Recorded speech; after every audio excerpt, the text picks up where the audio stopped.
क्या आपने कभी सोचा है कि संसार का सबसे शक्तिशाली योद्धा कौन था? क्या वह जिसने हजारों शत्रुओं को पराजित किया, या वह जिसने अपमान, अस्वीकृति और कठिनाइयों के बीच भी अपने वचन और मित्रता को नहीं छोड़ा? महाभारत में एक ऐसा ही महान योद्धा हुआ, दानवीर कर्ण। यह केवल युद्ध की कहानी नहीं, बल्कि त्याग, सम्मान, निष्ठा और भाग्य से संघर्ष की प्रेरणादायक गाथा है। कुंती को युवावस्था में ऋषि दुर्वासा से एक दिव्य मंत्र प्राप्त हुआ था, जिससे वे किसी भी देवता का आह्वान कर सकती थीं। जिज्ञासावश उन्होंने सूर्यदेव का स्मरण किया। सूर्यदेव प्रकट हुए और उनके तेज से एक दिव्य बालक उत्पन्न हुआ। उस बालक के शरीर पर जन्म से ही कवच और कुंडल थे।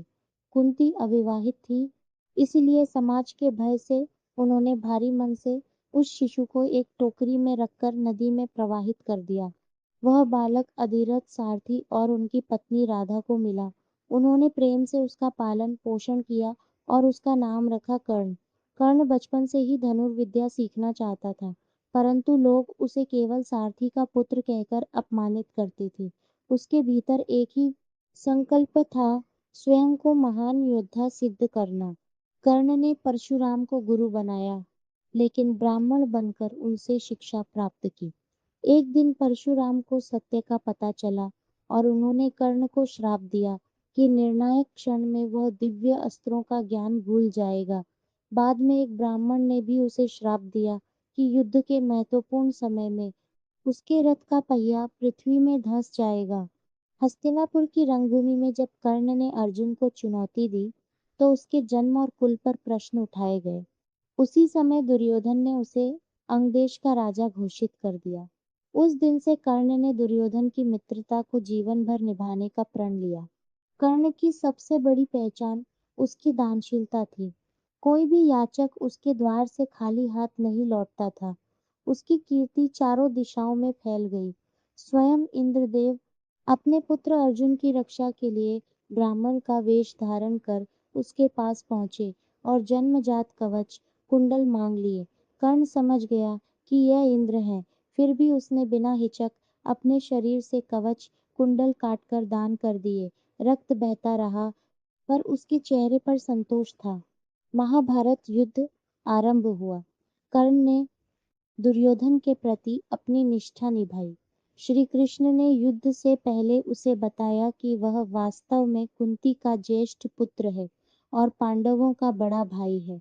कृष्ण ने उसे पांडवों के साथ आने का अवसर दिया, पर कर्ण ने कहा, जिसने अपमान के समय मेरा साथ दिया, मैं उसे कभी नहीं छोड़ूंगा। युद्ध के 17वें दिन कर्ण और अर्जुन आमने सामने आए। दोनों के बीच भयंकर युद्ध हुआ। तभी श्राप के अनुसार कर्ण के रथ का पहिया भूमि में धंस गया। वह उसे निकालने लगा और अर्जुन से धर्म की बात करने लगा। श्री कृष्ण ने अर्जुन को स्मरण कराया कि द्रौपदी के अपमान और अभिमन्यु वध के समय कौरवों ने धर्म का पालन नहीं किया था। अर्जुन ने बाण छोड़ा और कर्ण वीरगति को प्राप्त हुआ। मृत्यु के बाद भी कर्ण की महानता प्रकट हुई। कहा जाता है कि स्वर्ग में उसे सोने के महल मिले, पर भोजन नहीं मिला, क्योंकि उसने जीवन भर सोना तो दान किया था, पर अन्न का दान कम किया था। तब उसे पृथ्वी पर लौटकर श्राद्ध और अन्नदान का महत्व समझाने का अवसर मिला। कर्ण की कथा हमें सिखाती है कि जन्म नहीं, कर्म मनुष्य की पहचान बनाते हैं। अपमान और विपरीत परिस्थितियां भी उस व्यक्ति को नहीं रोक सकती, जिसके भीतर संकल्प और आत्मसम्मान हो। साथ ही यह भी कि निष्ठा और दानशीलता मनुष्य को अमर बना देती हैं। अगर आपको महाभारत के महान योद्धा कर्ण की यह प्रेरणादायक कथा पसंद आई हो, तो वीडियो को लाइक करें, अपने मित्रों और परिवार के साथ शेयर करें, और ऐसे ही अद्भुत धार्मिक और प्रेरणादायक कथाओं के लिए हमारे चैनल को ज़रूर सब्सक्राइब करें। जय श्री कृष्ण।